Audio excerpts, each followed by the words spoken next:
Hello. Hello. सभी को नमस्कार।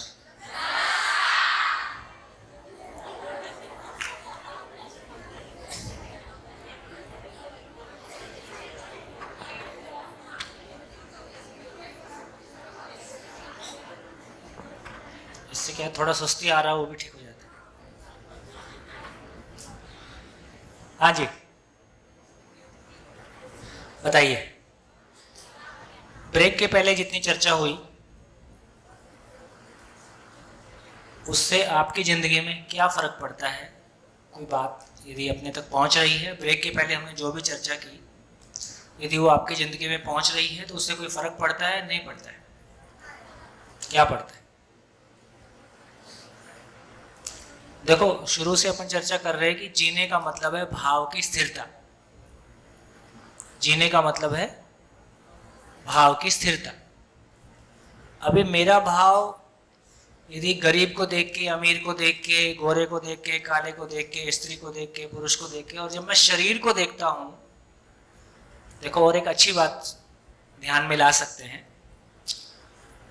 यदि मैं जीने को समझता हूं तो मेरे को सामने वाले मानव को मैं पूरा देखता हूं कि शरीर देखता हूं? पूरा देखता हूं। यदि मैं मानव को देखता हूं तो इसकी पहचान क्या होगी? बहुत सेंसिटिव और बहुत बढ़िया पॉइंट है। जिंदा रहने के धरातल पर स्वयं को शरीर मानते हुए मैं दूसरे को भी शरीर के रूप में देखता हूं, और शरीर तो एक जैसे नहीं है। और जब शरीर को देखता हूं, है ना, तो पूरा नहीं देखता हूं, अधूरा देखता हूं। और मैं किसी के शरीर को देखता हूं, ऐसा सामने वाले को स्वीकार है? ऐसा उसको भी स्वीकार नहीं है।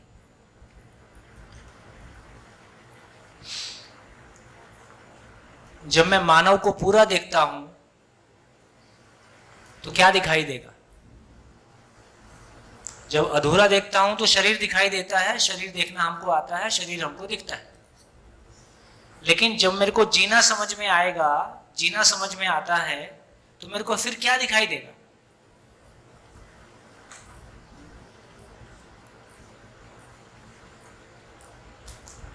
गुड माइक। पहले तो आपने कहा जैसे शरीर से देखेंगे तो जो अच्छा होगा तो मैं कहेंगे ये बाहर से तो अच्छा है, पर हम उसके साथ बात करेंगे तब तो हमको पता चलेगा कि उसके अंदर क्या चल रहा है और ये क्या सोचता है।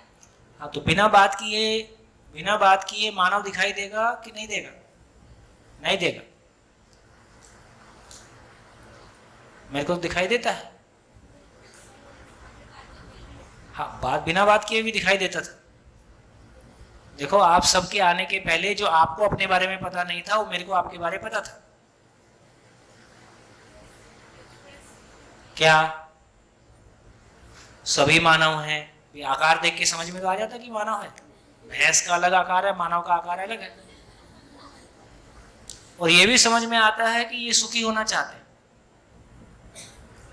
तो बिना मानव से बात किए दूसरे मानव को देखकर इसमें कोई शंका नहीं है कि ये भी सुख की निरंतरता चाहता है, मैं भी सुख की निरंतरता चाहता हूं। जब मानव को हम मानव के रूप में देखते हैं तो उसके साथ संबंध दिखाई देता है।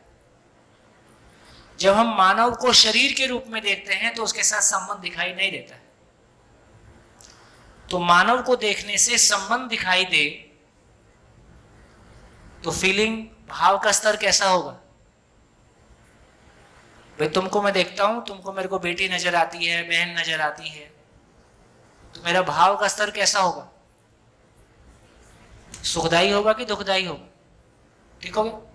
और जब मैं दूसरे मानव को देखता हूं, काला देखता हूं, गोरा देखता हूं, तो क्या देख रहा हूं? अब मेरे को काला अच्छा लगता है कि गोरा अच्छा लगता है, तो वो अच्छा लगेगा कि नहीं लगेगा? जवान अच्छा लगेगा, बुजुर्ग अच्छा नहीं लगेगा। जब मैं शरीर को देखूंगा तो मैं अपने कंपैरिजन में देखूंगा, अपने से कम देखना चाहूंगा। मेरे से ज्यादा गोरा दिख गया तो परेशानी है, मेरे से ज्यादा सुंदर दिख गया तो परेशानी है।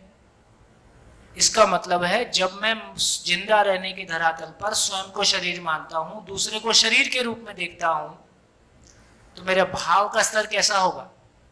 नीचा होगा कि ऊंचा होगा? नीचा होगा, कंपैरिजन में होगा, शरीर भाव होगा।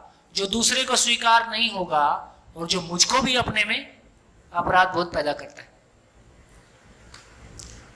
जब मैं जीने के धरातल पर जब मैं अपने आप को मानव के रूप में पहचानूंगा तो मैं दूसरे को भी मानव के रूप में देखूंगा। दूसरे को मानव के रूप में देखता हूं तो ये सुखी होना चाहता है, ये फिर शरीर कैसा भी हो, है ना। फिर शरीर 20 साल का हो कि 40 साल का हो कि वो गांव का हो कि शहर का हो, इससे कोई फर्क नहीं पड़ता। वो सुखी होना चाहता है, इसमें कोई शंका नहीं है। क्योंकि सुखी होना कौन चाहता है? शरीर चाहता है कि मैं चाहता हूं? मैं चाहता हूं, ये शरीर नहीं है। ये जो मैं नाम की चीज है, सब में एक जैसी है, सब में सोचने समझने की असीमित ताकत है। तो एक बार वो मैं का मुझको दर्शन होता है तो मैं स्वयं का सम्मान और दूसरे का सम्मान भी कर पाता हूं और शरीर हमारे बीच में बाधा नहीं बनता। बढ़िया, समझ में आ रहा है कि नहीं? कितने लोगों तक बात पहुंची, है ना। तो इसका मतलब ये हुआ कि मेरे, देखो हमने शुरू में चर्चा किया था, भाव क्या है? भाव की स्वीकृति। भाव क्या है? भाव की स्वीकृति। एक मानव के रूप में मानव केवल शरीर है कि शरीर और मन दोनों है? शरीर और मन दोनों है। तो इसका मतलब यह हुआ कि पूरे मानव को देखना का मतलब है सही भाव का होना। पूरे मानव को नहीं देखना, केवल शरीर को देखना। तो भाव पूरा देखना कि भाव अधूरा देखना? भाव अधूरा देखा तो भाव अधूरा होगा कि पूरा होगा? भाव अधूरा होगा तो सुखदायी होगा कि अतृप्ति होगी? अतृप्ति होगी।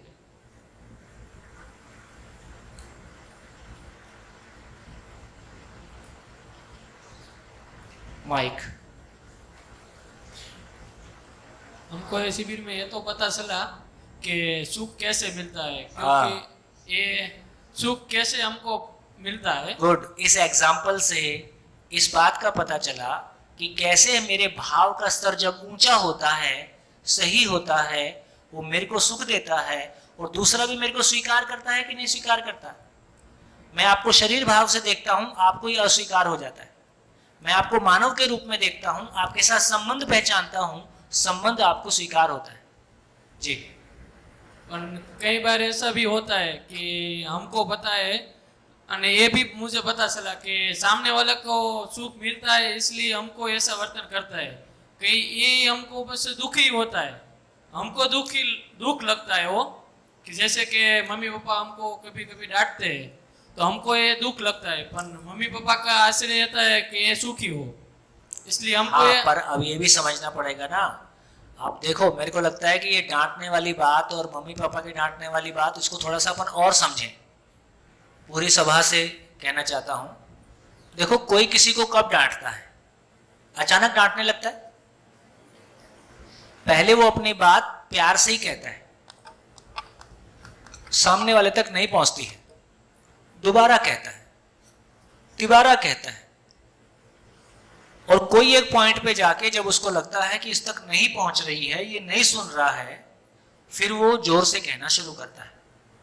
इसका मतलब क्या हुआ? क्रोध क्या है? क्रोध क्या है?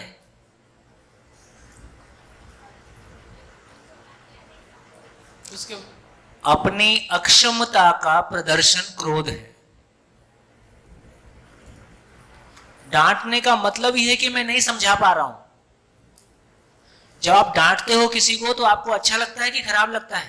खराब लगता है। तो जिसको डांट रहे हो उसको भी अच्छा लगेगा कि खराब लगेगा? खराब ही लगेगा। इसमें छिप इसलिए जाता है कि उसके पीछे की जो इंटेंशन है, उसके पीछे का जो आशय है कि भी तुम्हारी अच्छाई के लिए कुछ कर रहे। लेकिन ये अच्छाई का काम अच्छे तरीके से भी हो सकता है। अच्छाई का काम बुरे तरीके से क्यों हो? एक जमाना था जब माँ बाप टीचर को, बच्चे को टीचर के पास छोड़ के जाते थे, तो नॉर्थ इंडिया में कहावत है, चमड़ी चली जाए दमड़ी ना जाए। क्या क्या मतलब? जितना मारना मारो, आदमी बना दो। टीचर को माँ बाप ही अधिकार देके आते थे। आज कैसा है? आज माँ बाप भी बच्चे को मार नहीं सकते। धीरे से इंडिया में भी वो कानून आ जाएगा, यदि माँ बाप ने बच्चे को मारा और बच्चे ने रिपोर्ट कर दिया तो माँ बाप अंदर जाएंगे। धीरे से वो स्थिति आ रही है। और घरों में भी अब पहले की तुलना में यदि हम मारपीट को देखें तो पहले की तुलना में स्कूल में मारपीट घटा है कि बढ़ा है? घटा है। सभी स्कूल बोर्ड से टीचर को क्लियर इंस्ट्रक्शन है कि हाथ में बेंत नहीं रखोगे और आप मारपीट नहीं कर सकते। और कोई किसी बच्चे के साथ में मारपीट करता है तो अब माँ बाप चले आते हैं कि भैया पढ़ेगा नहीं पढ़ेगा बाद में देखेंगे, ये सब नहीं चलेगा। इसका मतलब है जिन तरीकों को हमने कल तक ठीक माना था, समय के साथ साथ वो तरीके फेल हो रहे हैं, गलत सिद्ध हो रहे हैं। इसका मतलब है वो तरीके सही नहीं थे। सही की हमारी योग्यता अभी नहीं आई है, कल आ जाएगी, धीरे धीरे आ जाएगी। लेकिन ये बात बहुत क्लियर है, क्या हम किसी को डांटना चाहते हैं? डांटते समय हमको अच्छा लगता है कि खराब लगता है? डांट खाने वाले को अच्छा लगता है कि खराब लगता है? इसका मतलब है ये करने लायक काम नहीं है, फिर भी करना पड़ता है। हमारी मजबूरी है, हमारी अक्षमता है, पर ये लंबा नहीं चल सकता। इसका मतलब क्या हुआ? हम समझा नहीं पा रहे हैं। तो क्रोध की परिभाषा दिया, अक्षमता का प्रदर्शक क्रोध है। जहां हम सिचुएशन को हैंडल नहीं कर पा रहे हैं वहीं हमको चिल्लाना पड़ता है। और चिल्लाना ना हमको स्वीकार है ना सामने वाले को स्वीकार है। बढ़िया। कैसे माँ बाप बनोगे तुम लोग? कैसे माँ बाप बनोगे? डांटने वाले, मारने वाले, कमेंट करने वाले? तो प्यार से समझाने का मतलब है, प्यार से समझाना भी नहीं होता है, प्यार से जीना होता है। हम सही आचरण के साथ जिएं, हम उस आचरण को समझ लें, फिर ज्यादा थोड़ी बात करनी पड़ती है, रास्ते निकल आएंगे। धीरे धीरे समझेंगे। कुछ बातों को लेकर आपकी असहमतियां बनी रह सकती हैं। जहां भी आपकी असहमति बने कॉपी में लिख दो, मैं इस बात से असहमत हूं। जैसे जैसे दिन आगे बढ़ेंगे धीरे धीरे देखेंगे कि आपकी वो स्वीकृति ठीक हो जाएगी या उस पर और बात कर लेंगे। बढ़िया। क्या पहुंचा?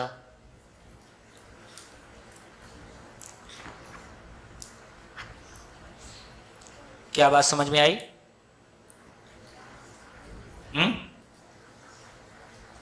क्या बात समझ में आई? जब मैं आया था तो सुरेश भाई जीने का सुख और जिंदा रहने के सुख पे बात कर रहे थे। अभी ये एक और एग्जांपल मिल गया है ना। तो मेरी दृष्टि में सारा सुख और दुख है। मेरी दृष्टि शुद्ध है, पूरी है, अधूरी है, इसी में सारा सुख दुख छुपा हुआ है। चलिए, तो जितनी चर्चा हम लोगों ने की इसमें एक बात, एक उपलब्धि हो गई कि दुनिया के सारे लोग मूल चाहत के रूप में दुनिया के सभी लोग समान हैं। सभी की मूल चाहत एक है और वो सुख की निरंतरता है। ये सभी मानव के लिए एक जैसा है। यहाँ पे आके हमको मानव मानव में समानता का, स्त्री पुरुष में समानता का, इसमें स्त्री पुरुष में कोई भेद है? स्त्री पुरुष में कोई भेद है? इसमें किसी में कोई भेद नहीं है। एक बात हमको पता चली और उस बात के पता चलने से आदमी का सारा बिहेवियर पे हमारा ध्यान चला गया। अब एक बात पता चल गया, वो कुछ भी करे,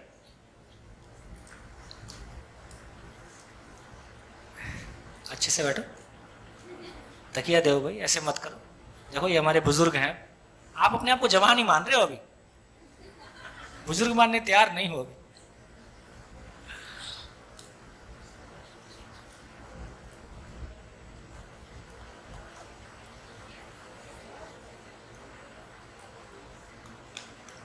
देखो इस बात पे एक घटी घटना आपको शेयर करता हूं।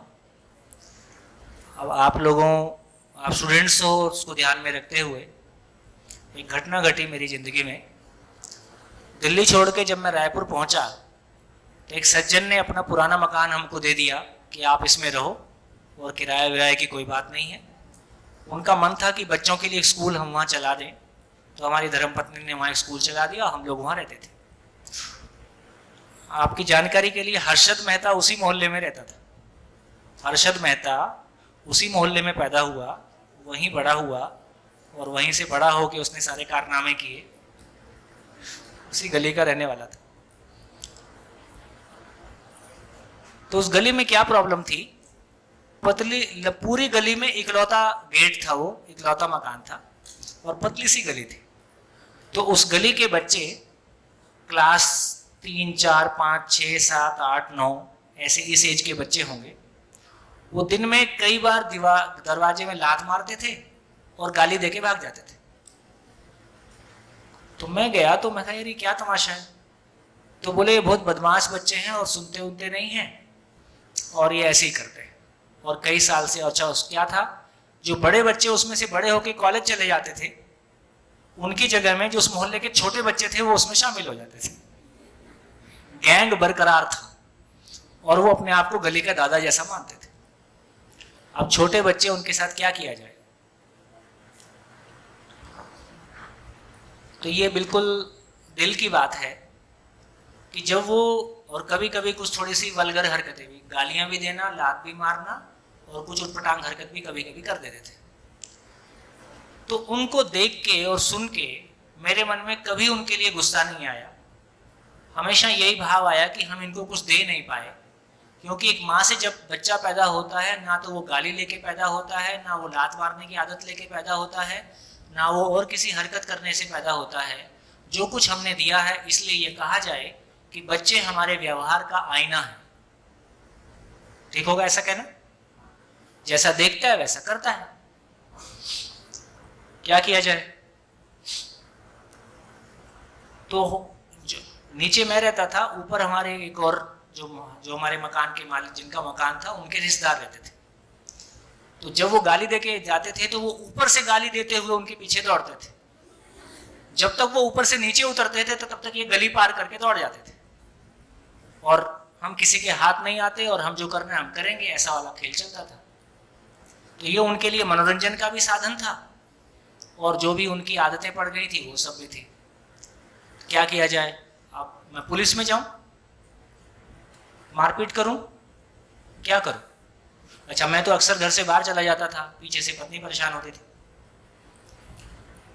तो मैंने ऊपर वालों को कहा, देखो अब नीचे मैं रहता हूं, नीचे का दरवाजा मेरे हिस्से में आता है, तो जब ये लात मार के जाएं आप शांत रहना और आप सोचना भैया के दरवाजे में लात लग रही।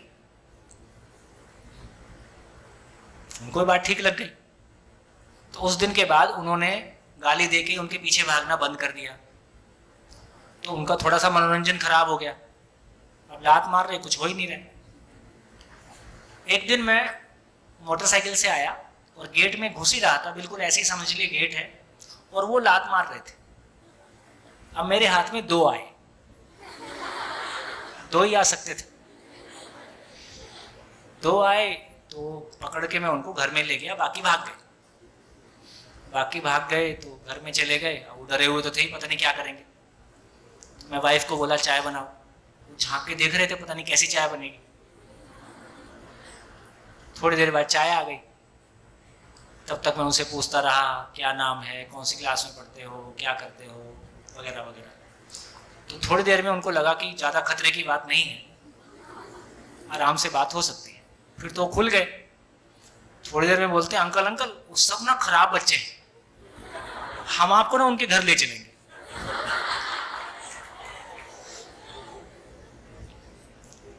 मैं बोला कोई बात नहीं। जब हमारी दोस्ती हो गई तो जब जाने का समय आया तो मैं उनको बोला, देखो अपने दोस्तों को बोलना दिल्ली से एक अंकल आए हैं और उनकी गली के बच्चे डरपोक हों, उनको अच्छा नहीं लगता, ये उनको बहुत खराब लगता है।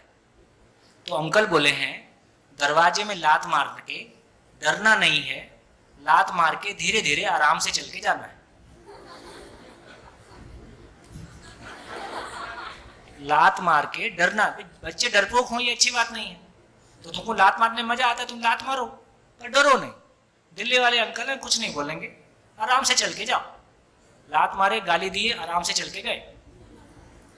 क्या बोलोगे? बोल के बताओ। मरता क्या ना करता, घर में बैठा है तो बोलेगा। उन्होंने बोल के बताया दिल्ली से अंकल आए हैं, वैसे ऐसे ऐसे बोले। ठीक है, अपने दोस्तों को बता देना। चले गए। इस घटना के बाद थोड़ी सी कुछ फ्रीक्वेंसी कम हुई, ज्यादा कम नहीं हुई, थोड़ी सी कम हुई। कुछ दिन बाद फिर मैं एक बार फिर आ रहा था, फिर वो बच्चों का झुंड गली में जा रहा था। अब वो मेरे को पहचानने लगे थे, मेरे को देख के भाग गए। फिर मैं चिल्लाया तुम लोग अभी भी डरते हो। मैं और क्या कर सकता था। कुछ दिन बाद दिवाली आई तो ऐसे दरवाजा था और ऐसे ये वाला बेडरूम था। तो अपना तो रोज दिवाली अपने खाए पिए सोए। सुबह उठे, ऐसे उठ के आंगन में आया और दरवाजे के पास आया तो दरवाजे में इतना बड़ा छेद, सुतली बम लगा के दरवाजा उड़ा दिया।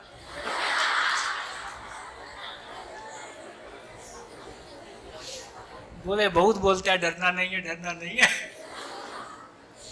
मैं समझ गया आज भड़ास निकल गई। बढ़ई को बुलाया, 150 रुपए खर्चा हुए, दरवाजा ठीक करवाया। उसके बाद लेकिन घटना ये घटी कि उनकी फ्रीक्वेंसी बहुत कम हो गई और धीरे धीरे 6 महीने लगे, वो प्रॉब्लम ही खत्म हो गई। जो सालों की समस्या थी वो लगभग उसको ठीक होने में 6 महीने लगा। अब बताइए इस समस्या का इसके अलावा और क्या इलाज था? अच्छा, उनको पकड़ के उनके घर लेके जाओ, तुम्हारे घर चल रहा हूं, वो बोलता था टेलीफोन नंबर ये है। अब जो पहले से टेलीफोन बता रहा है तो उसके घर जाके भी कुछ नहीं होगा, वो घर वालों से भी नहीं डरता है। तो इसका मतलब ये हुआ कि यदि हमने उनके साथ एक सही तरीका अपनाया तो चाहे उसमें थोड़ा समय लगा लेकिन वो प्रॉब्लम ठीक हो गई। उसके बाद क्या हुआ कि NIT रायपुर के इंजीनियरिंग कॉलेज के शिविर शुरू हो गए और ऐसे ही जैसे आपको सुनाया ऐसे ही शिविर में मैंने एक बार किसी घटना पे ये सुना दिया। देखो प्रॉब्लम तो आती हैं लेकिन उसको हैंडल करने का तरीका ऐसा भी हो सकता है। तो उनमें से एक लड़का खड़ा होकर बोलता है, सर आपका एक दरवाजा मेरे ऊपर ऋण है।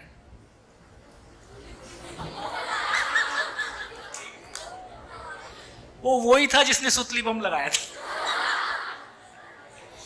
तो फिर उससे दोस्ती हो गई। सर मैंने किया था, ऐसा था वैसा था। मैं चलो कोई बात नहीं, अब क्या करें? बोले नहीं सर गलती तो हुई, मैं क्या कर सकता हूँ? मैं तो एक काम कर दे, मेरे लड़के का ना मन पढ़ाई में कम लगता है, तू तेरा मन है तो तू आ जाया कर, उसको थोड़ा पढ़ा दिया कर। तो फिर रोज घर आने लगा, हर्ष को पढ़ाने लगा। जब उसको पढ़ाते पढ़ाते 2-1 महीने हो गए तो एक दिन मैंने उसके हाथ में कुछ पैसा रख दिया, पेट्रोल के नाम का कुछ पैसा मैंने रख दिया। तो मेरे को क्या बोलता है, सर आपने संबंध नहीं पहचाना।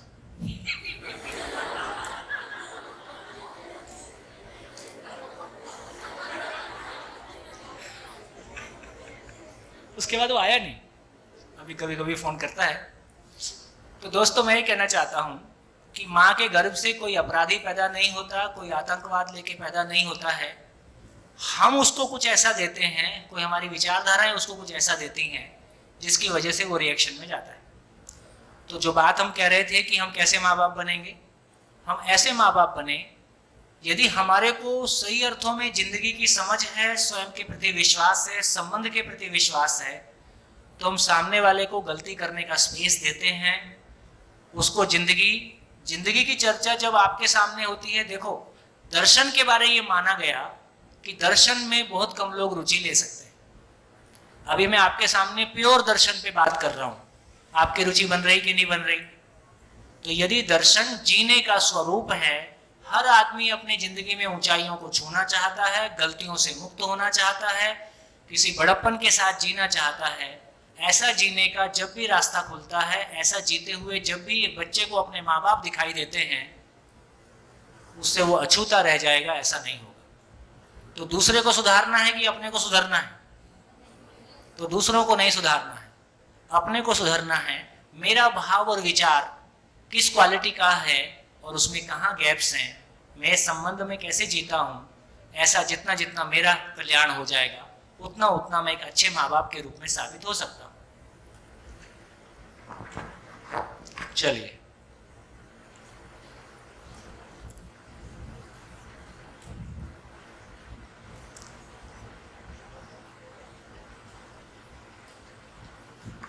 चर्चा करें। हाँ जी, माइक ले लीजिए।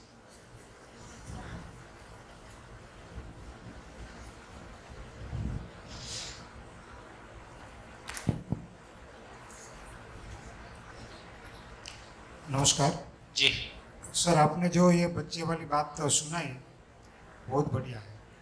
क्या ये तालिबान के साथ संभव है? देखिए, संभव सबके साथ है, ऐसा आदमी कोई नहीं है। तालिबान कोई पेट से लेके तालिबान नहीं हुआ था, उनके तरीके से तो वो सबसे बड़े धार्मिक और सबसे बड़ा वो है भाई, जिस तरह का एक्टिविटीज है, जिस तरह का वो तो कोई भी व्यक्ति के ने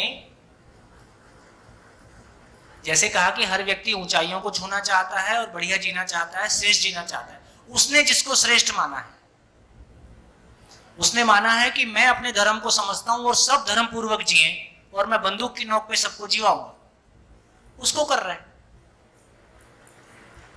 ठीक, हमने बिलासपुर जेल में काम किया जहां 3 से 5 मर्डर किए लोगों के साथ में काम किया। 3 से 5 मर्डर किए लोगों में से जो सबका नेता था शंभू दयाल, वो 1 साल के बाद वो वहां का गुरुजी हो गया और शंभू दयाल के लिखित स्टेटमेंट आज भी उपलब्ध है।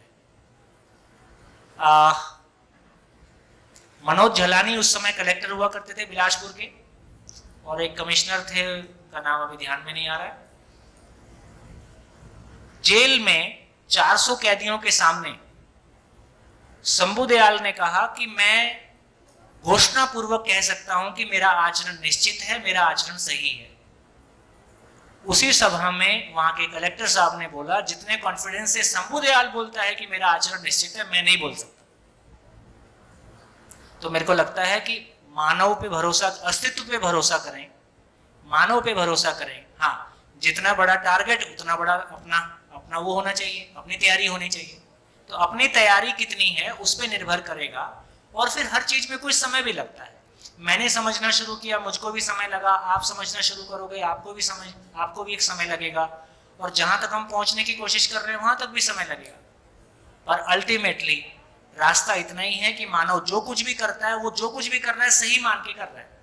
दिल्ली सरकार के साथ में काम किया, दिल्ली के टीचर्स, वहां ऐसे टीचर्स का एक संख्या है जो ये कहता है कि हमसे कोई काम करवा के दिखाए, और यदि प्रिंसिपल उसको कुछ बोलेगा तो प्रिंसिपल का ट्रांसफर वो पहले करवा देता है, क्योंकि उसके लिंक है ऊपर।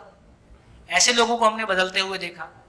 तो दोस्तों, इसका मतलब यह है कि एक बार मानव को ये तो क्लैरिटी है कि वो सुखी होना चाहता है, वो जो कर रहा है ये सुखी होने का रास्ता नहीं है, ये उसको समझ में आ जाए, और एक सुखी होने का रास्ता क्या है वो उसको पकड़ में आ जाए। सबके साथ परिवर्तन संभव है।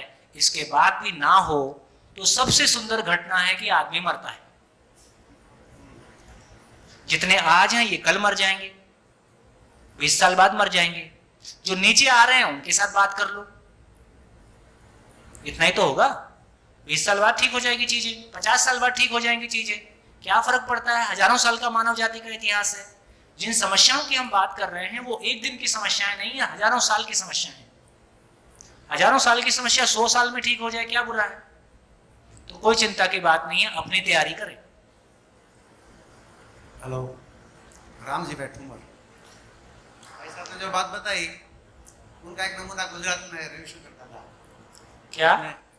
गुजरात में एक रविशंकर दादा हुए, गांधी जी के साथी थे। हाँ हाँ उन्होंने खेड़ा के आसपास में, खेड़ा डिस्ट्रिक्ट है यहाँ का, हाँ हाँ वहाँ के आसपास में जो बिहड़ है वहाँ बहुत से गुंडे रहते थे बिहड़ में। रविशंकर दादा ने खुद बिहड़ में जाके घूम घूम के सबको समाज में लाए, और उत्तर प्रदेश में चंबल में जेपी नारायण, ये पूरे देश के सामने उदाहरण है। Thank you. हो जाएगा। पहले अपन क्या हिम्मत करके अपने और अपने घर में कुछ रिजल्ट देख लें। अपने अंदर और अपने घर के अंदर कोई रिजल्ट दिख जाएंगे तो हमारा विश्वास बुलंद हो जाएगा कि हो सकता है। चलिए, तो जितनी हमने बातचीत कर ली, कहानी कहां से शुरू किया था? एड्रेस गलत है। फिर क्या बढ़े आगे? जिंदा रहना और जीना। क्या पकड़ में आया?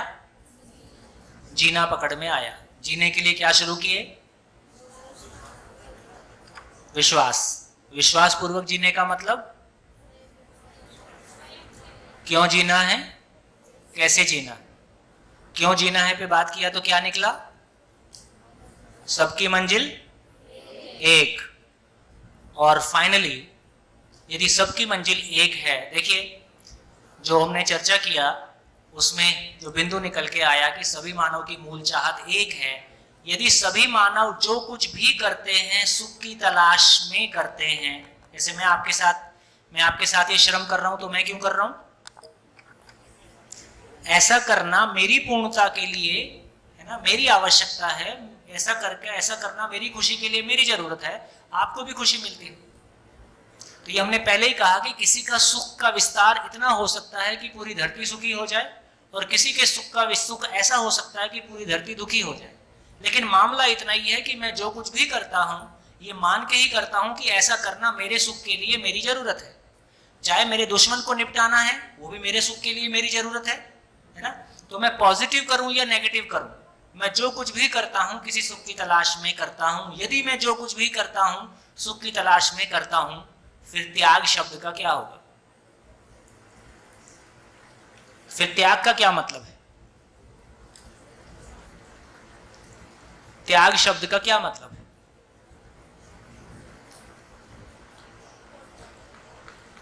बात पहुंच रही? बात पहुंच रही? मैं क्या पूछना चाह रहा हूं? यदि मानव जो कुछ भी करता है अपने सुखी होने के लिए मूल में करता है, तो फिर ये त्याग शब्द का क्या मतलब हुआ?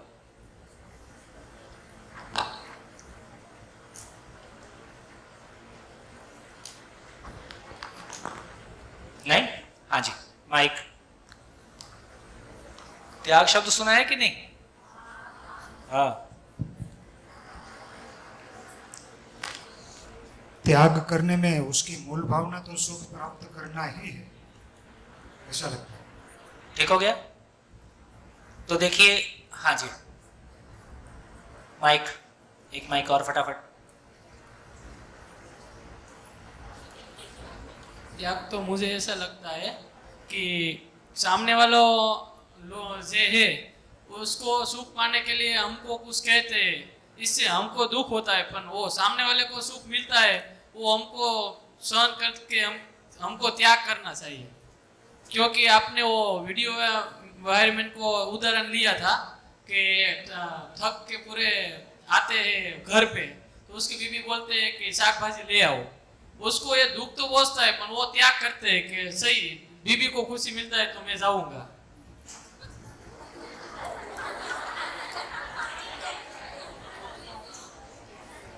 देखो, एक एक करके एग्जाम्पल लेते हैं।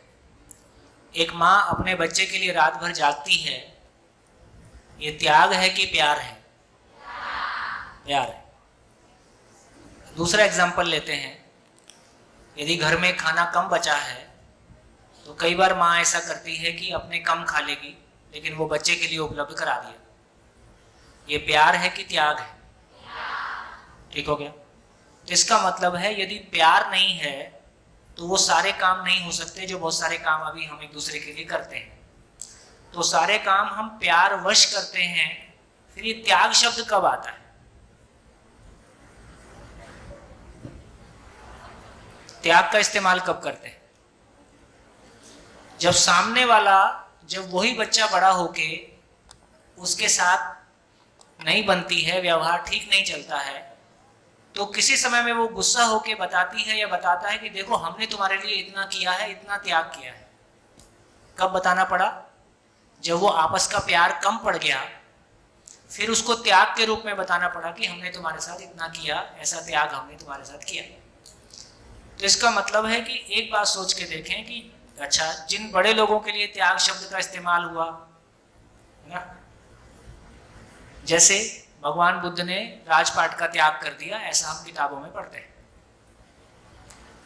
तो ये महात्मा बुद्ध ने लिखा कि मैंने त्याग किया है, या किसी दूसरे ने उसकी कहानी लिखी? किसी दूसरे ने कहानी लिखी, और जिसने कहानी लिखी उसके लिए राजपाट सब कुछ था। तो महात्मा बुद्ध किसी बड़ी चीज को पाने के लिए गए, उसमें जो अनावश्यक था वो छूट गया। जैसे हमारा नाम बाई कास्ट त्यागी है।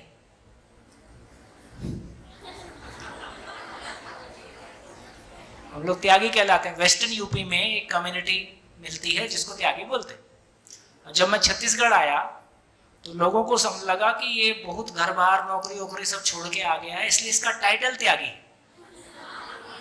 ठीक, तो धीरे धीरे समझाना पड़ा। लेकिन मैं जानता हूं कि मैंने कोई त्याग नहीं किया, अपनी जान बचा के आया। दिल्ली में रहता तो मर जाता। दिल्ली में रहता तो जैसी स्ट्रगल मेरे को करनी पड़ रही थी, जैसा मेरा अकेलापन था, जैसा मैं जूझ रहा था, तो मैं तो मेरी जान बचाने के लिए मैं मरना नहीं चाहता था, मैं जीना चाहता था। अभी जीना भी मतलब कुछ अच्छा करना चाहता था। चल भैया बस्तर चलो, जहां अपने को ये पढ़े लिखे लोगों से वास्ता मत पड़े, आदिवासियों की सेवा करके जिंदगी बिताएंगे। तो इसका मतलब है जिसने कुछ छोड़ा उसने त्याग किया, या किसी मुहूर्त में उसने उसको अनावश्यक माना इसलिए छोड़ दिया। तो त्याग की परिभाषा क्या होगी? त्याग की परिभाषा क्या होगी? अनावश्यक का त्याग। जो अनावश्यक है उसको हम छोड़ देते हैं। आवश्यक को संभाल के रखते हैं कि छोड़ देते हैं? आवश्यक को संभाल के रखते हैं कि छोड़ देते हैं? संभाल के रखते हैं। आवश्यक को संभाल के रखते हैं, अनावश्यक को छोड़ देते हैं। तो हमको त्याग की परिभाषा पता चले कि अनावश्यक का त्याग होता है। जैसे एग्जाम्पल से समझें। अब आप बताओ कि एक सैनिक देश के लिए अपनी जान दे देता है, वो ऐसा क्यों करता है? एक सैनिक देश के लिए अपनी जान दे देता है, देश को बचाने के लिए, तो वो त्याग करता है कि क्या करता है? इसको कैसे समझें?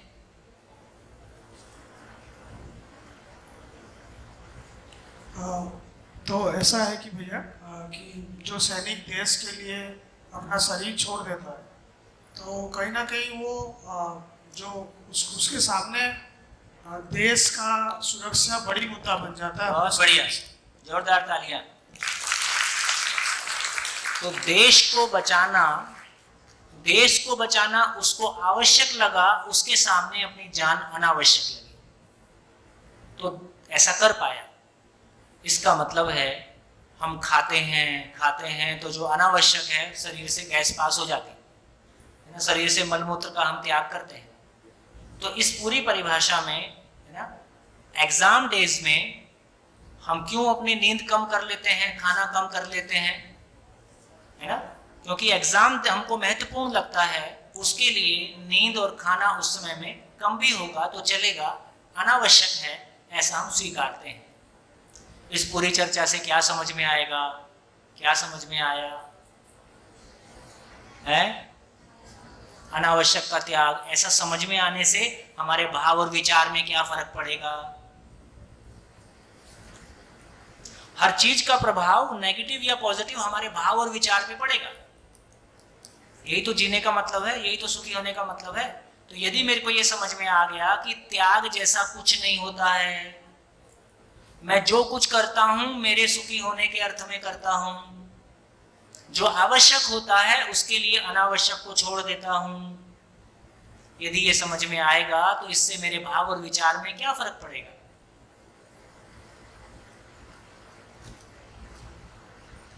हाँ जी।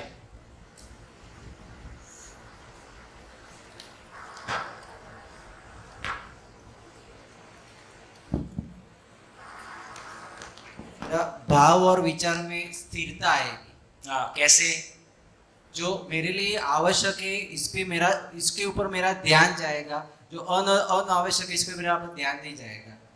हाँ, ये जो त्याग के नाम पे देखो, ये त्याग शब्द क्यों प्रचलित हुआ? अच्छाइयों का महिमा मंडन किया जाए, अच्छाइयों को जोर से समाज में बताया जाए, ताकि अच्छाइयों का महिमा मंडन करने से, त्याग का महिमा मंडन करने से अच्छाइयां पूजनीय हो गई कि अच्छाइयां मल्टीप्लाई हुई?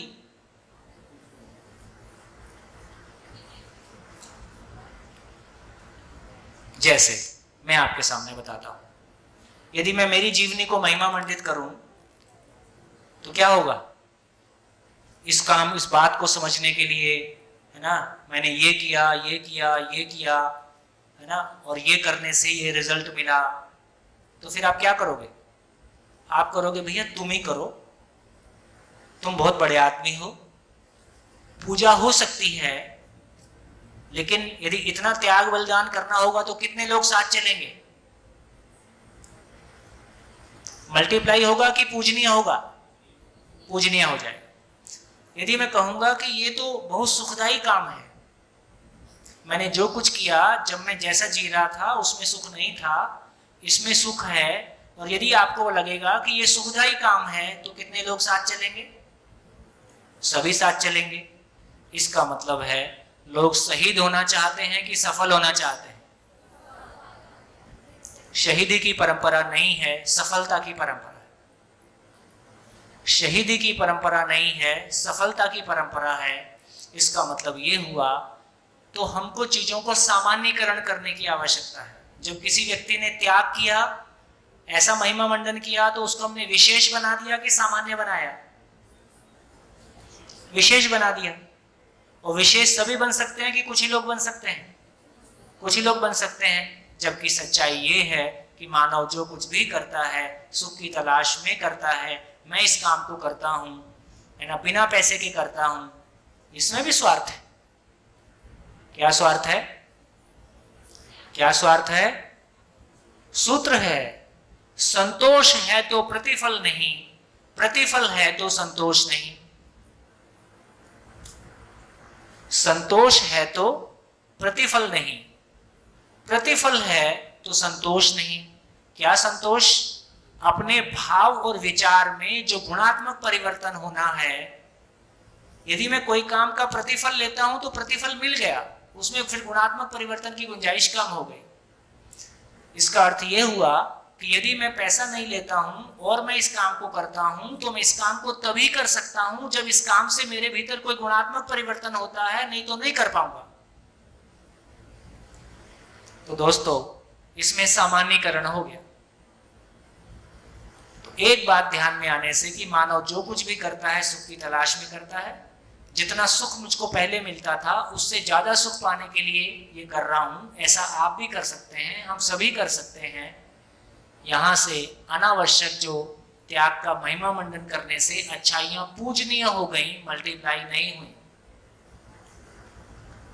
पूजनीय होना धीमी आत्महत्या है। पूजनीय होने का मतलब ही है कि मल्टीप्लाई नहीं हुई। मोबाइल 4 लोगों की जेब में रहता तो क्या होता?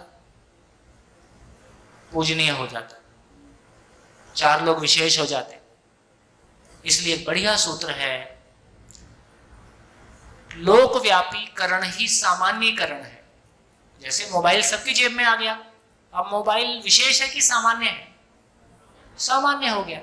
लेकिन 4 लोगों की जेब में रहता तो कैसा रहता? वो विशेष कहलाते। तो इसका मतलब है अच्छाई का मल्टीप्लाई होना ही उसकी अमरता है। अच्छाई का पूजनीय हो जाना, इसका मतलब मल्टीप्लाई नहीं हो रहा है। तो कैसे अच्छाई पूजनीय हो कि अच्छाई मल्टीप्लाई हो? अच्छाई मल्टीप्लाई हो। अच्छाई मल्टीप्लाई हो, है ना। महापुरुष क्यों बोलना पड़ा? क्योंकि पुरुष पर्याप्त नहीं पड़ा। ये पुरुष ही अपना काम कर लेता, ठीक से जी लेता, तो अलग से महापुरुष कहने की जरूरत क्यों पड़ती? पुरुष अपने आप में पर्याप्त। भाई पुरुष से बना है पुरुषार्थ, है ना। पुरुष से पुरुषार्थ बना, पुरुष होने के अर्थ को जान लेना। तो बढ़िया, इस चर्चा से क्या समझ में आया कि मानव जो कुछ भी करता है सुख की तलाश में करता है। इसलिए त्याग शब्द का अस्तित्व, जैसा महिमा मंडन हमने किया है, उसका कोई बहुत अर्थ नहीं है। उससे हम अपने अहंकार का पोषण करते हैं। मैंने इतना त्याग किया है, मैं समाज में इतना बड़ा काम करता हूं। कुछ नहीं भैया, मेरे सुखी होने के लिए करता हूं। सामान्य हो गया। क्या लग रहा है, कोई काम की बात हुई नहीं हुई? माइक।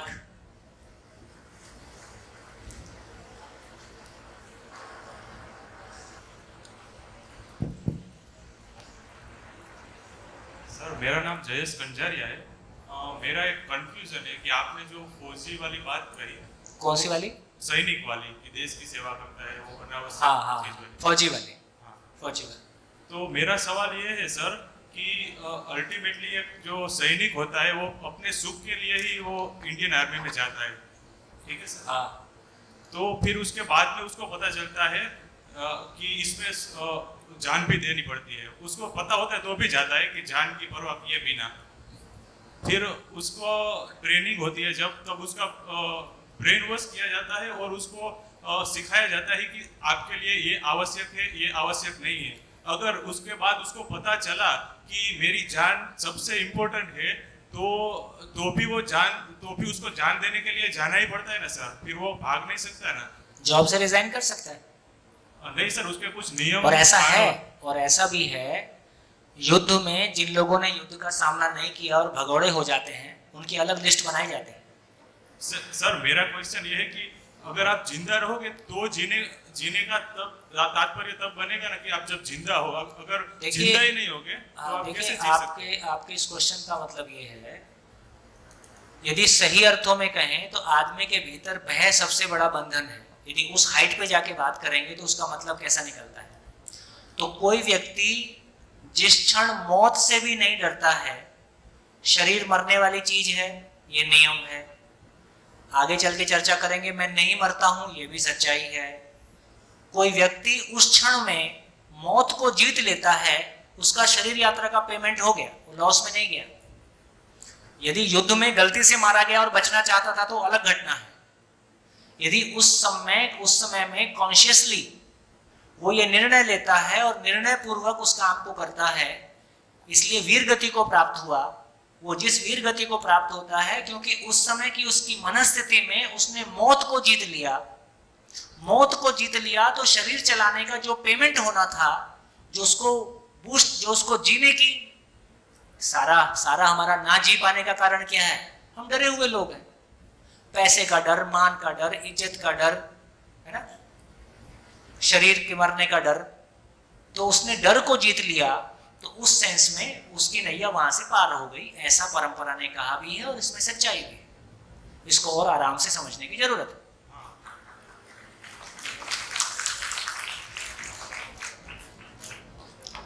और यदि आप जो कह रहे हैं उसके फेवर में बोलूं तो देखिए, यदि पिछले 50 सालों को देखें तो आर्म्ड फोर्स में जाने वाले लोगों की संख्या तेजी से घटी है। किसी भी देश में फौज के लिए लोअर लेवल के लोग मिलते हैं क्योंकि उनको नौकरी करना होता है, नौकरी उनकी जरूरत है, वो मरने या जीने के लिए नहीं जा रहे हैं, नौकरी चाहिए भैया, घर चलाना है। लेकिन जो हायर लेवल का ऑफिसर रैंक है उसकी हमेशा कमी रहती है, लोग नहीं जा रहे हैं क्योंकि लोगों में भी ये स्वीकार होने लगा है, यार ये मरने मारने काम मेरे को नहीं करना है। इसका मतलब क्या है? फाइनली जब आगे बढ़ेंगे तो ये भी चर्चा में आएगा, युद्ध हमारी वीरता नहीं है, हमारी अंतिम मजबूरी है। यदि हम शिक्षा का काम ठीक से कर पाएंगे, नानू भाई, शिक्षा का काम हुआ, उसकी पहली सफलता है कि परिवार शिकायत मुक्त, अभाव मुक्त हो जाए। शिक्षा का काम हुआ तो उसका पहली सफलता यह है कि परिवार शिकायत मुक्त, अभाव मुक्त हो जाए। और सही अर्थों में जीने की शिक्षा की अंतिम सफलता है कि ये धरती युद्ध विहीन हो जाए।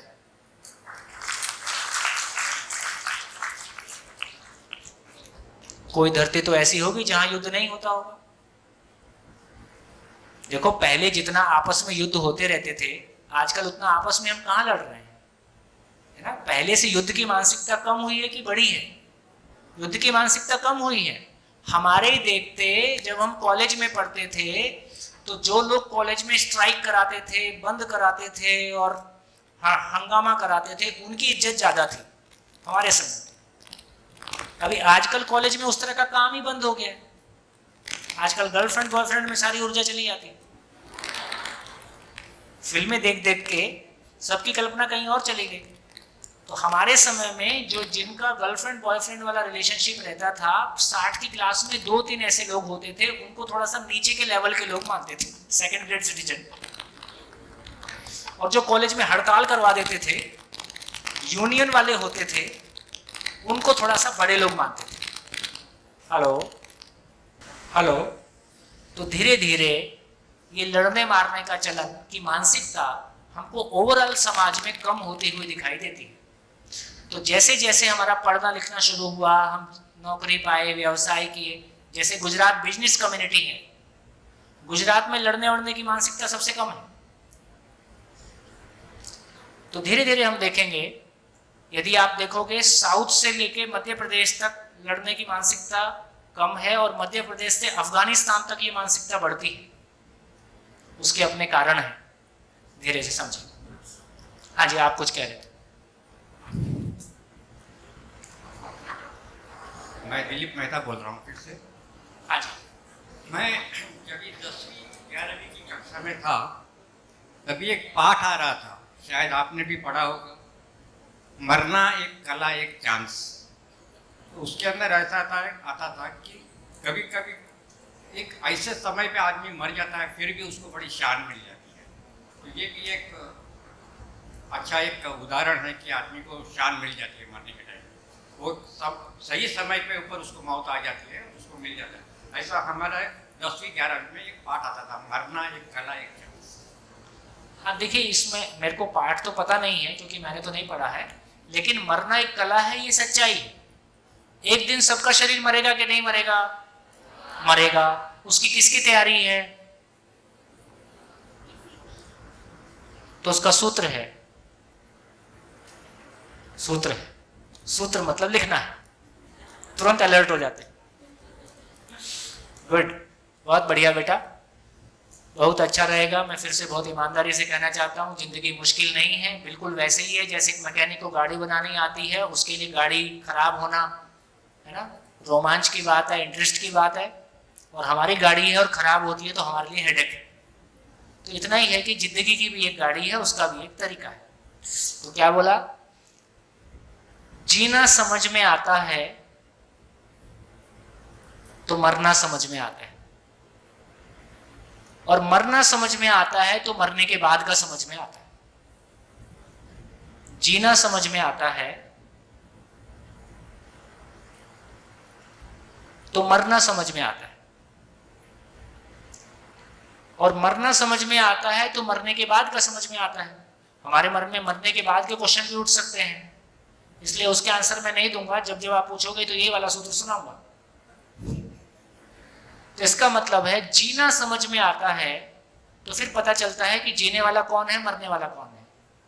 ठीक, और शरीर मरने वाला है और मैं नहीं मरने वाला हूं, इसकी चर्चा आगे करेंगे। तो फिर धीरे से हमको समझ में आता है कि अच्छा मरना क्या होता है और मरने के बाद का फिर क्या होता है। तो बिल्कुल ठीक है, जीना भी एक कला है और मरना उसका छोटा सा पार्ट है। जीने की कला में मरने की समझ समाई हुई है, उसमें शामिल है। वो गाना नहीं, रोते रोते सब आते हैं, जो हंसते हुए जाएगा मुकद्दर का सिकंदर कहलाएगा। अच्छी बात है, मरते समय सुकून से जाएं, उसकी तैयारी करेंगे। चलिए, कहाँ पहुंचे? तो हमने काफी सारी चर्चा की। क्या समझ में आया? एक तो हमको समझ में आया इस चर्चा से कि सभी मानव की मूल चाहत एक है। इससे कितनी बातें समझ में आई? एक समझ में आया, सभी मेरे जैसे हैं, सभी मेरे जैसे हैं, सबकी मंजिल एक है।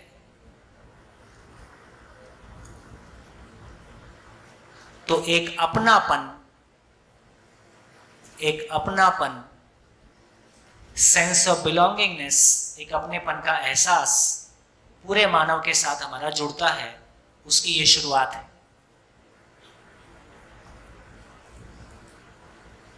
ठीक, पॉइंट नंबर 1।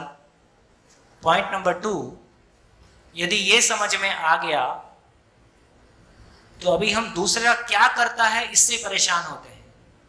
एक बार ये समझ में आ जाए दूसरा जो कर रहा है वो क्यों कर रहा है, क्यों कर रहा है, तो मैं रिस्पॉन्ड करूंगा, रिएक्ट नहीं करूंगा, तो मेरा क्रोध समाप्त हो जाएगा।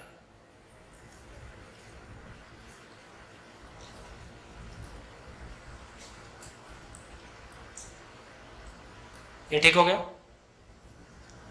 यदि ये क्लैरिटी बन गई कि मैं जो कुछ भी करता हूं मेरे सुखी होने के लिए करता हूं, तो मैं अनावश्यक अपने आप को त्यागी नहीं कहलाऊंगा, अपने अहंकार का पोषण नहीं करूंगा। जो कुछ कर रहा हूं मेरी जरूरत है इसलिए कर रहा हूं।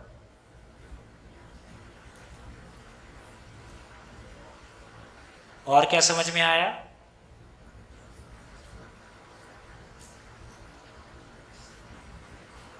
इतना काफी है। एक पॉइंट से इतने पॉइंट निकलते हैं।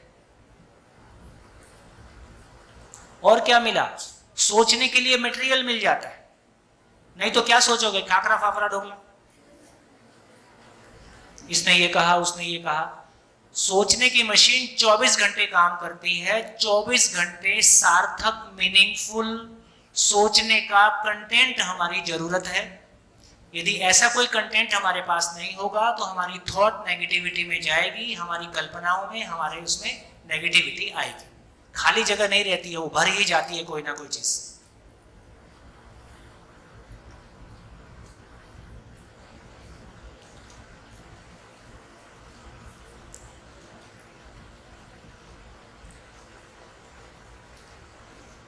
हाँ जी, जितनी बात मैंने कही, कितने लोगों को लग रहा है कि हाँ ये पहुंच रही है, हम तक बात आ रही है, कंटेंट पहुंच रहा है, हम तक बात पहुंच पा रही है।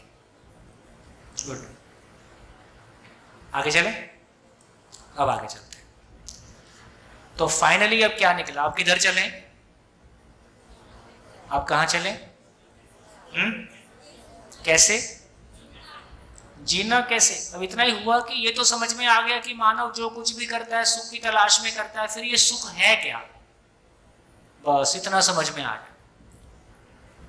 देखो कितना आसान काम है। कहीं की भी बात कर ले, कितनी भी कॉम्प्लिकेटेड प्रॉब्लम की बात कर ले, है ना, अब बिल्कुल ये बात अपने में स्थिर हो जाती है। कहीं भी मानव है, वो जो कुछ भी कर रहा है उसके मूल में कोई सुख की चाहत है। फिर धीरे धीरे हम तार पकड़ सकते हैं कि कौन सा वाला सुख है, ऐसा हो सकता है। अब मानव ने जो कुछ भी अच्छा और बुरा किया, मानव की हिस्ट्री को एक दूसरी भाषा में बोल सकते हैं। उसको सही गलत की भाषा ना दिया जाए तो इस प्लेनेट पे मानव ने जो कुछ भी किया, अच्छा और बुरा जो कुछ भी किया, वो किसी सुख की तलाश में किया है। प्यार किया तो सुख की तलाश में, युद्ध किया तो सुख की तलाश में, किसी की हत्या की तो सुख की तलाश में, है ना। जो कुछ भी किया है वो हमने सुख की तलाश में किया है। कहाँ गलती हो गई? कहाँ गलती हो गई? कहाँ गलती हो गई? सुख की तलाश है, इसमें हमारा कोई रोल नहीं है, बाय नेचर है, बना ही रहता है अंदर में। सुख की तलाश है लेकिन सुख की समझ नहीं है, इसलिए तरीका गलत है। तो ये क्लैरिटी हमारी बनी कि बेसिकली सुख की हमारी प्यास है, हमारा तरीका गलत है।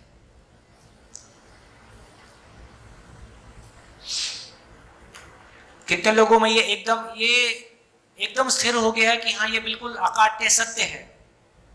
सत्य का मतलब जो कभी परिवर्तन नहीं होता है, कि हाँ ये ऐसे ही है कि मानव जो कुछ भी करता है सुख की तलाश में करता है। कितने लोगों में बैठ गया? इसके छोटे छोटे एग्जाम्पल अपने घरों में देख सकते हैं। चोर आपके घर में आता है, वो आपको दुख देना चाहता है कि थोड़ा सामान ले जाना चाहता है? वो आपको दुख देना नहीं चाहता है, वो तो बल्कि आपकी नींद डिस्टर्ब ना हो उसका पूरा ख्याल रखता है।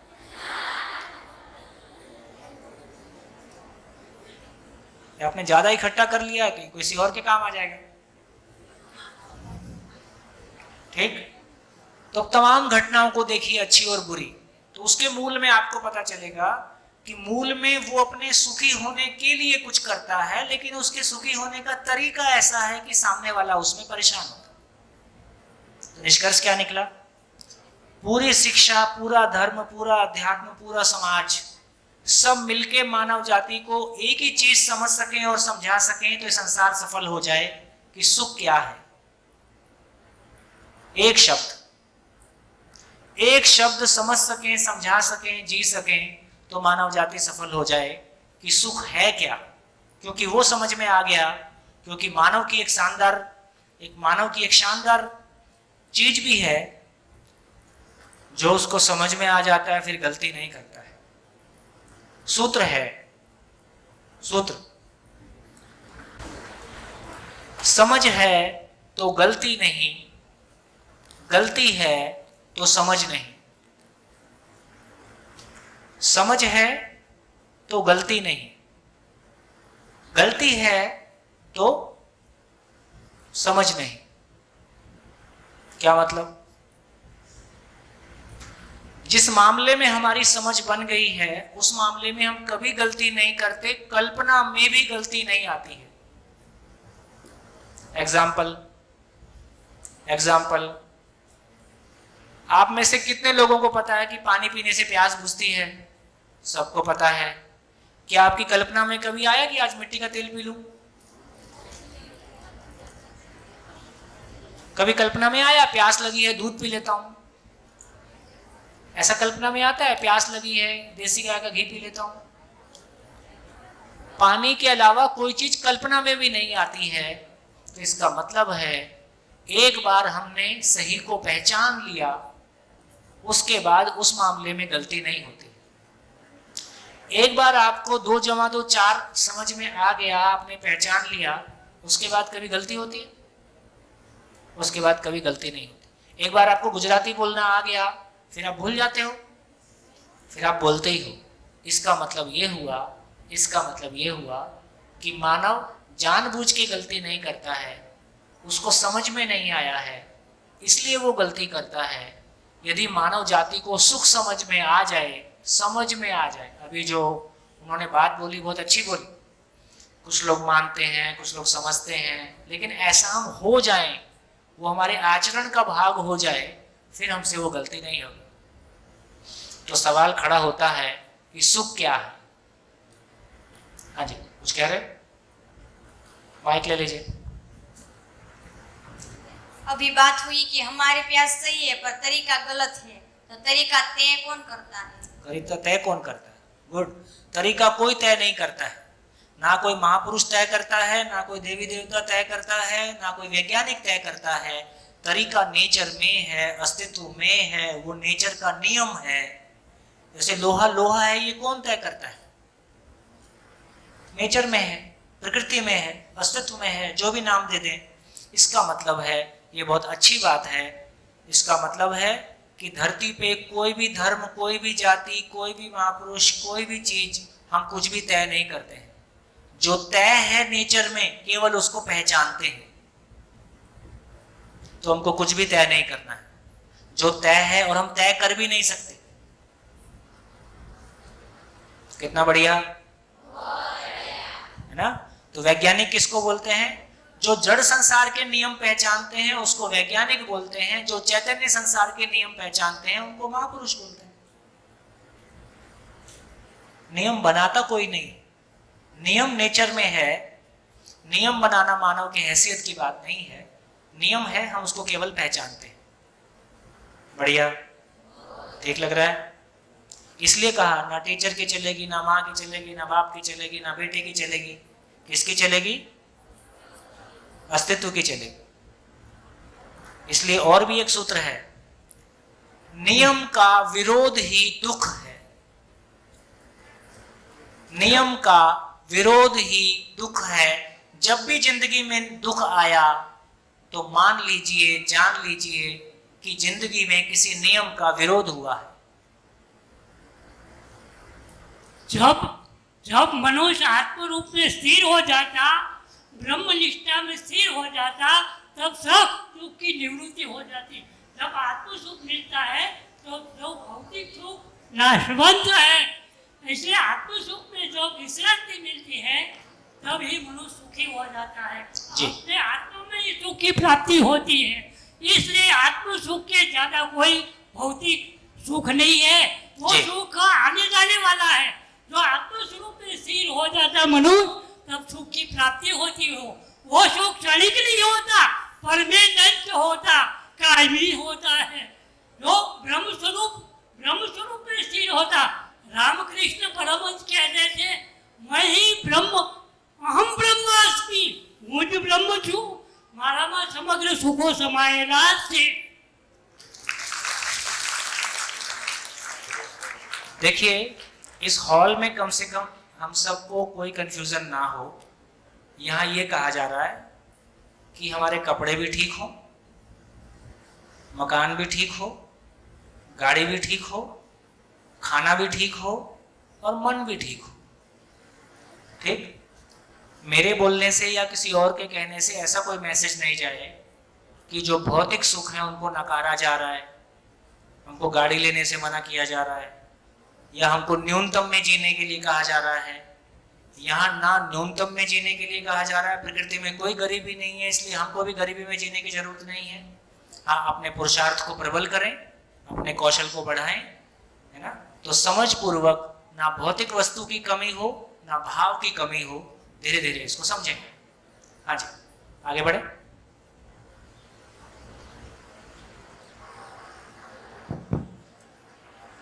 ये सुख के लिए जैसे वैज्ञानिक का प्रश्न आ रहा था मेरे दिमाग में और आपने बता दिया नियम वो ढूंढता है, तो जब वैज्ञानिक कोई खोज करने के प्रयास में रहता है तो उसको क्या सुख मिलता है, किस टाइप का? क्योंकि जब पहले वाले जो भी खोजार्थी थे वो जो मान्यता थी पहले, पृथ्वी को सरल है, सीधी है, चपेट है, तो वो गोल है, वो किसी ने ढूंढ के निकाला, वो सोसाइटी के खिलाफ था उस टाइम, पर वो सोसाइटी के खिलाफ गया तो भी वो उसने ढूंढ के निकाला, तो उसको क्या सुख होता है? इतना ही है। पहले भी कहा कि पशु और मानव में इतना ही अंतर है कि मानव में समझने की ताकत है। इस समझने की ताकत क्या चीज के लिए है? पूरी सृष्टि को समझने के लिए है। तो जब भी मैं पूरी सृष्टि में से किसी भी चीज को समझने जाता हूँ, समझना अपने आप में सुखदायी काम है। अभी 2 दिन नहीं हुए हैं, जैसे ही सूत्र बोलता हूँ लिखना शुरू करते हैं। इसका मतलब क्या है? हम समझना ही चाहते हैं। अब अपना अपना सबका थोड़ा सा जर्नी है। किसी का जड़ संसार को समझने की तरफ ध्यान ज्यादा है, किसी का चैतन्य संसार को समझने की तरफ ध्यान ज्यादा है। वो हमारी अपनी अपनी पात्रता हो सकती है, लेकिन समझना अपने आप में सुखदायी काम है। नेचर में ऐसे ही मानव एक ऐसी कृति है जो नेचर की बनी हुई है और जिसमें नेचर को समझने की ताकत है। इसलिए कहा कि मानव संपूर्ण को समझकर व्यक्त कर सकता है, इसलिए उसका नाम व्यक्ति है। संपूर्ण को समझकर व्यक्त करने में समर्थ इकाई का नाम व्यक्ति है। व्यक्ति हमको क्यों व्यक्ति बोलते हैं कि नहीं बोलते? गुजराती में व्यक्ति बोलते हैं ना। व्यक्ति का मतलब क्या है? जो संपूर्ण को समझकर व्यक्त कर सकता है उसका नाम व्यक्ति है। बढ़िया, गुड। हाँ जी, कहाँ पहुंचे? कहाँ थे हम? कहाँ थे? सुख क्या है? सुख क्या है? चलिए अब आगे बढ़ते हैं। तो क्या लगता है, सबका सुख एक होगा कि सबका सुख अलग अलग है? अलग अलग है ना। सबका सुख अलग अलग है, ठीक बात है। हाथ उठाओ। सबका सुख अलग अलग है, हाथ उठाओ। ठीक, सबका सुख एक है, हाथ उठाओ। हम कोई भी चीज में हाथ उठाते, दोनों ने अलग अलग उठाया ना कि दोनों बार उठा दिया?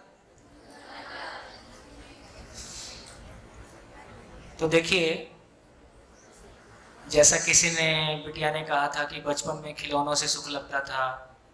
कभी लगता था अच्छा स्कूल मिल जाए, कभी लगता था अच्छे कपड़े मिल जाएं, कभी अच्छा लगता था भाई बहन का नेचर ठीक हो जाए, कभी लगता है जॉब मिल जाए। तो सुख तो सबके अलग अलग है। किसी को लगता है मोक्ष मिल जाए, किसी को लगता है नौकरी मिल जाए तो सुख मिल जाए, किसी को लगता है नौकरी छूट जाए तो सुख मिल जाए, किसी को लगता है शादी हो जाए तो सुखी हो जाऊं, किसी को लगता है शादी नहीं करूंगा तो सुखी होऊंगा। तो सबका सुख एक जैसा है कि अलग अलग है? अलग अलग है। जोर से बोलो, अलग अलग। गई भैंस।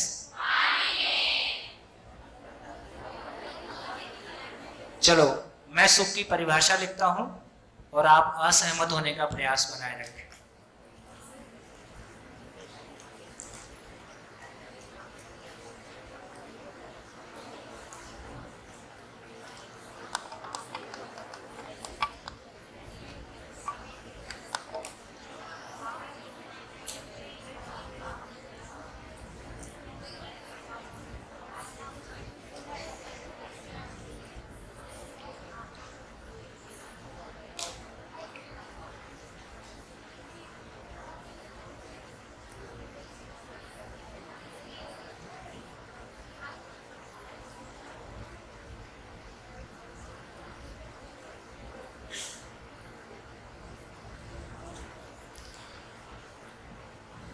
इसको हम जांचेंगे, ऐसा मेरे अंदर हो रहा है कि नहीं हो रहा है, इसको हम जांचेंगे। लिख लीजिए, फिर बात करते हैं।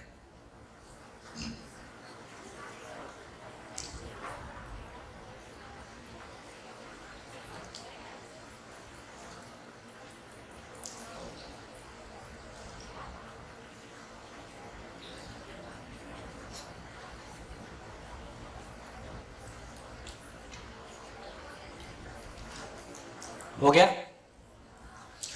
अब देखो, फिर से बोलता हूं, जो शुरू में चर्चा किया था कि जो कुछ भी कहा जाएगा उसको हमको मानना नहीं है। क्या करना है? जानना है। उसके लिए क्या करना है? जांचना है। और जांचने का तरीका स्वनिरीक्षण। स्वनिरीक्षण का मतलब है सेल्फ ऑब्जर्वेशन। सेल्फ ऑब्जर्वेशन का मतलब है सीधे सीधे मैं उसको क्रिया के रूप में अपने अंदर देखता हूं कि मेरे अंदर ऐसा होता है कि नहीं होता है। जैसे अभी हमने चर्चा किया कि सारे लोगों का सुख अलग अलग है, ऐसा हमने देखा, ठीक है? आप सबने कहा यदि सबका सुख अलग अलग है और छत एक है, गांव एक है, देश एक है, तो आपस में प्यार से रहेंगे कि झगड़ा करेंगे? सुख अलग अलग है तो फिर मेरा सुख आपका दुख हो सकता है। इसका मतलब हम सबके सुखी होने की कोई एक डोर है, कोई एक उसमें संबंध है, कोई एक उसकी प्रक्रिया है, उसको समझते हैं। जैसे अब ध्यान दीजिए इस बात पे, क्या कि स्वीकृति बराबर सुख। गुजराती में स्वीकृति चलती, स्वीकृति, स्वीकृति बराबर सुख और अस्वीकृति बराबर दुख। जिस मामले में जितनी लंबी स्वीकृति है उतना लंबा सुख बना रहता है। जिस क्षण अस्वीकृति उस क्षण दुख, और जिस क्षण स्वीकृति उस क्षण सुख। इसको अपने में जांच के देखें। जितना कह रहा हूं उतना ही जांचें, आगे मत जाएं। और सीधा सीधा अपने आप में जांचें कि स्वीकृति, जब तक मेरे भीतर स्वीकृति किसी चीज के मामले में, जब तक मुझ में स्वीकृति है तो मैं सुखमय फील करता हूं। कोई चीज के बारे में मेरे भीतर अस्वीकृति आ जाती है, मैं उसको अस्वीकार करता हूं, इसका नाम दुख है। ये पूरी धरती के सभी मानव के लिए ऐसा काम करता है, ऐसा मैं कहता हूं। आप जांच के देखें आपके लिए काम करता है कि नहीं करता है।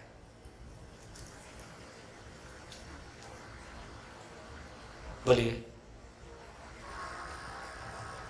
आपने अभी लिखा सुख की परिभाषा में कि स्वीकृति के भाव में जीना सुख है, तो फिर भाव की और अभाव की समस्या एक हुई ना? फिर भाव की अभाव की समस्या एक हुई ना? समस्या हुई ना? एक सेम। हुई ना? हाँ। तो क्या समझ में आया? भाव मतलब सुख, अभाव मतलब दुख। यही तो बोल रहे भाई। स्वीकृति बराबर सुख और स्वीकृति बराबर भाव। याद है? भाव की स्वीकृति भाव, तो स्वीकृति ही भाव है। मैंने आपको बहन के रूप में स्वीकारा, मैंने आपको भाव को स्वीकारा, इसका मुझको भी सुख मिला, आपको भी ठीक लगा, और मैंने आपको अस्वीकार कर दिया। अस्वीकार करके मेरे को भी गैप आएगा, आपको भी आएगा। इसका मतलब है जिस क्षण मैं किसी चीज को स्वीकारता हूं उसी का नाम भाव है। तो स्वीकृति बराबर भाव बराबर सुख, और अस्वीकृति बराबर अभाव। अभाव का मतलब ईर्ष्या, द्वेष, नेगेटिविटी बराबर दुख। ठीक बैठ गया? मैथमेटिक्स। हाँ जी। तो आप जांचें, स्वीकृति बराबर सुख और अस्वीकृति बराबर दुख, ऐसा है नहीं है? जांचें। पॉजिटिव एग्जांपल आए पॉजिटिव भी दें, और इसके नेगेटिव एग्जांपल आए तो वो भी दें। कौन बोलेगा? सभी के लिए एक ही नियम काम करता है। जिस क्षण स्वीकृति उस क्षण सुख। जितनी गहरी स्वीकृति उतना गहरा सुख, जितनी लंबी स्वीकृति उतना लंबा सुख। जांच के देखें, ऐसा है नहीं है? हाँ जी, माइक। जांचो, जांचने का काम आना चाहिए, केवल सुनते रहे ऐसा नहीं है। जो कहा जा रहा है उसके अंदर में काम करो, देखो मेरे अंदर ऐसा हो रहा है कि नहीं हो रहा है। जब मैं कोई चीज को स्वीकार करता हूँ, अस्वीकार करता हूँ, मेरे अंदर भाव कैसा बनता है, मैं सुखी होता हूँ, दुखी होता हूँ। थोड़ा चैलेंजिंग लग रहा है मुझे इसे स्वीकार करना। मैं अपने आप को अगर 1947 के पहले ले जाता हूँ खुद को, और कोई मेरे ऊपर राज कर रहा है, मान लो अंग्रेज हो या कोई भी हो, कोई मेरे ऊपर राज कर रहा है, राज कर रहा है, हाँ, अंग्रेज हो या पोर्तुगीज कोई भी हो। फ्रेंच हो। अब 47 में जाने की क्या जरूरत है? घर में यदि मुझको लगता है कि बीवी मुझ पे राज कर रही है, ऐसा बोलो ना। इतनी दूर क्यों जाते हो? ऐसा थोड़ी बोल रहा हूँ कि कर रही है, मान लो यदि ऐसा होता है तो समझो वो गुलामी है। हाँ। अब वो भाव है मेरा, मतलब सही परिस्थिति वो है, मैं उसको स्वीकार कर रहा हूँ, स्वीकृत कर रहा हूँ। तो अगर मैं गुलामी स्वीकार कर रहा हूँ तो वो सुख हो सकता है मेरे लिए? बिल्कुल नहीं। इसलिए कहाँ स्वीकार होता है? नहीं स्वीकार होता है, वही तो स्वीकार नहीं हो रहा है। स्वीकृति का मतलब विलिंग एक्सेप्टेंस है, तो वो स्वेच्छा से स्वीकारा हुआ, विलिंग एक्सेप्टेंस। अच्छा, तो विलिंगनेस इंपॉर्टेंट है, विलिंगनेस इंपॉर्टेंट है। हाँ जी, और बोलिए। आपने प्रस्ताव रखा कि स्वीकृति है वो सुख है, और आप कह रहे हैं कि आपको स्वीकारना नहीं है। तो हम अगर नहीं स्वीकारते तो दुख है, तो हम क्यों? हम तो इसलिए आप स्वीकारोगे, मेरे को पता है। स्वीकृति करते हैं। तो इसका ही मतलब है कि हम उसको जांचेंगे, अस्वीकार करेंगे ऐसे। इसलिए बार बार बोलता हूँ, समझने की जिम्मेदारी के साथ अस्वीकार करें, ताकि हम उसको जांच पाएं, समझ पाएं। हाँ जी, और कोई? माइक एग्जाम्पल लाओ अपनी जिंदगी के, है ना, जांच के देखेंगे तो पता चलेगा।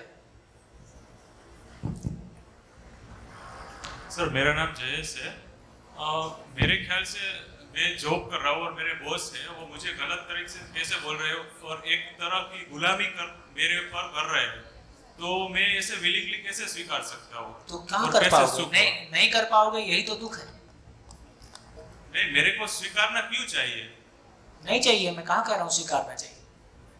जो चीज विलिंगली स्वीकार होगी वही स्वीकार होगी। अभी केवल इतना देखें, स्वीकार हो नहीं स्वीकार हो, करना चाहिए कि नहीं करना चाहिए, मैं नहीं बोल रहा हूँ। केवल अपने में जांचें, जिस क्षण स्वीकृति उस क्षण सुख, जिस क्षण अस्वीकृति उस क्षण दुख। तो सर मतलब कि मेरे में गुलामी की भी स्वीकृति आ जाए तो मैं सुखी हो सकता हूँ? यदि पूरी तरह से स्वीकार पाओ तो, हाँ, तो जो कि हो नहीं पाता है, नहीं हो पाता, हो नहीं पाता। इसलिए स्वीकृति हमेशा व्यवस्था की स्वीकृति है, अव्यवस्था की स्वीकृति नहीं होती। आगे चल के उस पर बात करेंगे। हाँ जी। सब सारे मनुष्य हैं वो सुख की ही स्वीकृति करते हैं, मगर उसके साथ साथ दुख की स्वीकृति करते हैं तो कभी दुखी नहीं होते जीवन में। दुख की स्वीकृति भी जरूरी है। सुख की लालसा सब में है, मगर दुख उसके साथ ही है। दुख की स्वीकृति पहले ही करने से दुख की स्वीकृति करने वाला मनुष्य कभी दुखी नहीं होता।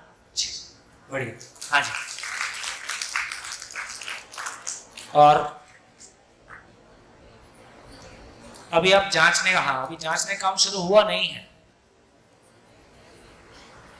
रियल टाइम एग्जाम्पल लेके आइए तो आपको ध्यान में आएगा। कोई घटना घटी, उसमें आपने कैसे किया। सर अगर हमारे समाज में जब रेप केस होता है तो हम उसकी स्वीकृति करते हैं, तो वो दुख की बात है ना समाज में। तो कहाँ स्वीकार होता है रेप केस? और जब आपने कहा सुख की स्वीकृति, यानी जिसका स्वीकार करें हम उस सुख के। देखो फिर से बोलूंगा, अभी आपका सुन के अपने में जांचने का काम शुरू नहीं हुआ है। अभी आप पड़ोसी से फैल के देखते हो, अपने भीतर उतरो। स्वनिरीक्षण मतलब स्वयं में जांचना।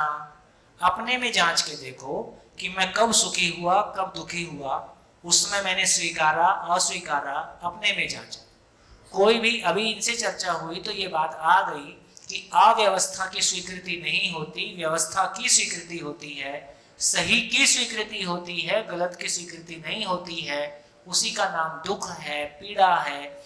सारा दुख और पीड़ा इस बात की है ताकि हम उस चीज को ठीक कर सकें। तो थोड़ा जांचने का काम शुरू करो। अभी कोई भी एग्जाम्पल जांचने का आया नहीं है। हाँ जी, अपनी जिंदगी लेके आओ, अपना एग्जाम्पल लाओ तो पता चलेगा।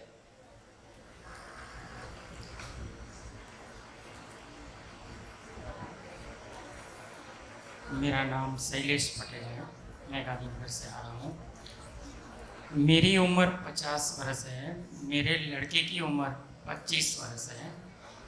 मैं उनके साथ कोई भी बात करता हूँ तो ऐसी कितनी बातें होती हैं कि जिसके अंदर वो मेरे साथ मैं जो चाहता हूँ वो वैसे मानता है, तो वो मेरे लिए सुख होता है। और जब जो कोई बात ऐसी होती है जो वो बोलता है वो मुझे स्वीकार नहीं होता है, तब मुझे होता है दुख। तो वही है स्वीकृति और अस्वीकृति।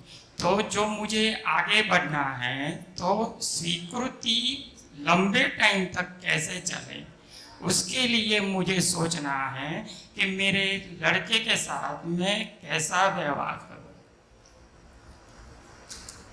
बढ़िया, ये थोड़ा सा नजदीक आए, थोड़ा सा नजदीक आए। एक एग्जाम्पल और फिर ब्रेक करेंगे। एक एग्जाम्पल और, जिंदगी लेके आओ। हाँ, माइक इधर देना। हाँ जी, बोलिए। मैं बहुत नज़दीक का 4 दिन पहले मुझे अचानक सुबह फ़ोन आया कि कहाँ से आए आप? मेरे एक शुभेच्छक मित्र का, जिसने मुझे यहाँ आने का आमंत्रण दिया कि भी आपको एक जगह चलना है। मुझे नहीं बताया गया कि यहाँ आ रहा है, बस वो मेरा शुभेच्छक मित्र है, उसने बताया कि आपको चलना है। मैंने उसका तुरंत स्वीकार किया। उसने बोला कि तुम्हें मना नहीं करना है। मैंने कहा ठीक है, मैं स्वीकार कर लिया। आज मुझे उस सुख की अनुभूति हुई, तो स्वीकृति की तो सुख का अनुभव हुआ। अगर मैं नहीं अस्वीकार करता, घर बैठ के मुझे लगता है ये कहाँ गया, क्या कर रहा है, क्या है, पता तो चलता है, तो मुझे उस दिन दुख होता है। अस्वीकृति। बढ़िया। एक बहन इधर उठी थी, एक बहन ने इधर माइक मांगा था। हाँ, अपनी जिंदगी से रोजमर्रा की घटनाओं को निकाल के लाइए तो आपको ध्यान में आ जाएगा। हाँ जी, इधर एक माइक देना। हाँ, नमस्कार, दिनेश भाई अहमदाबाद से। स्वीकृति माना जो व्यक्ति जैसी है वैसा स्वीकार करना। उदाहरण के तौर पे हमारी पत्नी है, वो कर्कशा है, झगड़ाखोर है। अगर हम प्रेम से इसका स्वीकार कर लेते तो वे स्वीकृति में आनंद मिलता है। और दूसरा एक उदाहरण ले ले कि हमको पता है कि ये चोर है, ये ऐसा आदमी है, को हमने सामने मिलता है तो हमको इसको देख के नफरत घृणा होता है, लेकिन हम समझ ले कि वो सुख पाने के लिए करता है, इसमें इसका मकसद सुख लेने का है और हम उसे स्वीकार लें तो देखने से हमको सुख मिलता है। वरना हम घृणा नफरत से देखते तो हमारे मन में दुख होता है। ये बात हुई।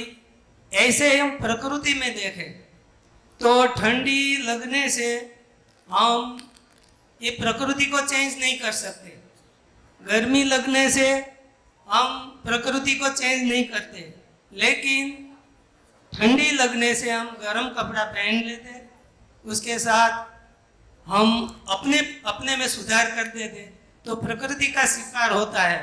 ठंडी को गर्मी को हम रोक नहीं सकते। अस्तु जी, और नजदीक आने की जरूरत है अभी भी, आजू बाजू।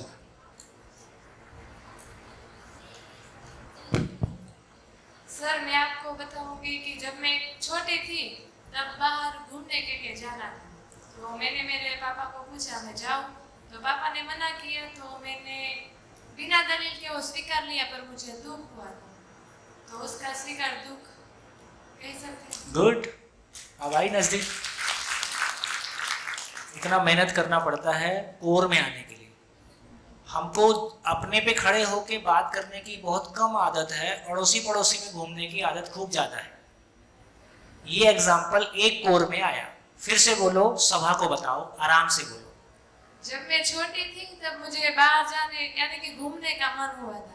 मैंने अपने पापा को पूछा कि मैं बाहर घूमने के लिए जाऊं, तो पापा ने मना किया। मैंने कोई दलील नहीं की, उसकी बात स्वीकार कर ली। बाहर घूमने नहीं गए, बाहर घूमने के लिए नहीं गए, पर मुझे उससे दुख हुआ। यानी कि मैंने स्वीकार कर लिया पर मुझे स्वीकार उससे दुख करके हुआ। भी दुख हुआ। कहा यह जा रहा है कि स्वीकृति बराबर सुख, और इन्होंने एक एग्जाम्पल दिया कि स्वीकार करने से दुख हुआ। अब इनका उत्तर कौन देगा? सभा में कितने लोगों को लगता है कि मैं उत्तर दे सकता हूं? 1 2 3 4 5 6 7। कोई छोटी एज का कौन है? सबसे छोटी एज वालों में से कौन है?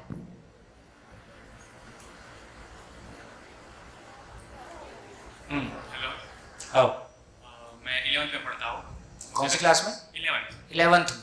गुड। तो लगता है थोड़ा छोटा है, छोटा एज की कैटेगरी में आऊँ ऐसा लगता है, इसीलिए खड़ा हुआ। उसका जवाब मेरे पास शायद होगा। मैंने एक बार शिविर कर ली है तो थोड़ी ज़्यादा क्लैरिटी है। मुझे लगता है जैसे इसमें 2 पार्ट्स में इसको किया जा सकता है, इस स्टोरी को। एक में जहां उसके पापा ने जो कहा उसकी स्वीकृति आई, और दूसरा पार्ट है जो उसको करना था उसकी अस्वीकृति आई। तो उसमें जो इस लड़की ने किया वो एक उसके पापा की स्वीकृति को अपनी अस्वीकृति के साथ से ज्यादा माना। जैसे उसके पापा का सुख था कि वो न जाए, अगर वो जाती तो पापा की अस्वीकृति रहती और उसे दुख होता। अब ये उसके अस्वीकार है, इसीलिए उसने छोटा सुख पाया और अपने पापा की बात मान ली। तुमको पहुंचा? तुम खड़े रहो, खड़े हो जाओ। पहुंचा? नहीं पहुंचा? दोबारा बोलो।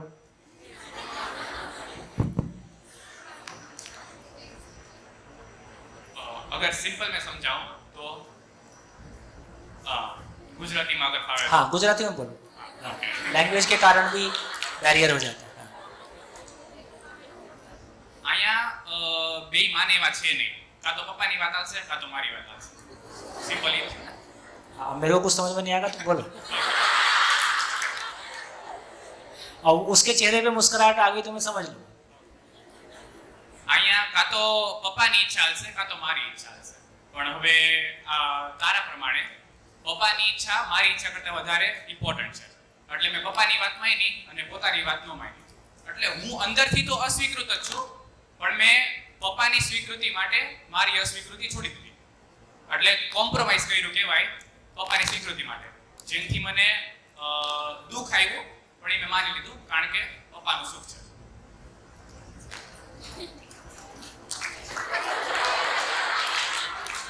नहीं बोलती।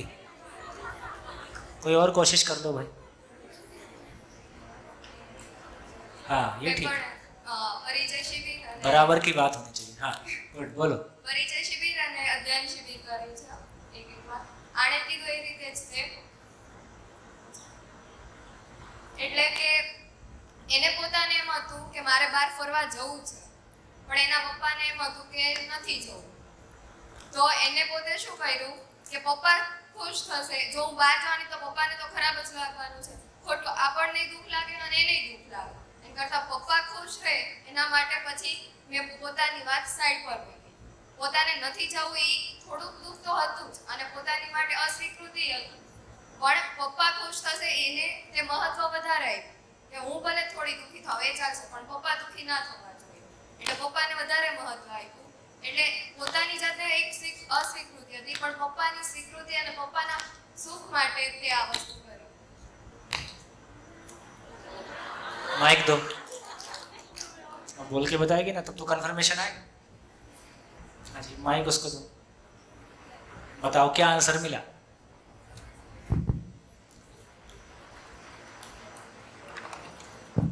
सर उसकी बात से मैं पूरी तरह सहमत हूँ कि पापा को ज़्यादा इम्पोर्टेंस दिया, इसीलिए मैंने पापा की अस्वीकृति को भी स्वीकार किया। पर मैं ये कहना चाहती हूँ कि आपने जैसे कहा कि स्वीकृति यानी सुख, तो मैंने स्वीकार किया तो मुझे दुख तो हुआ ना। आंसर मैं देता हूँ, जो तुमने किया वो स्वीकृति है कि समझौता है? समझौता। खत्म।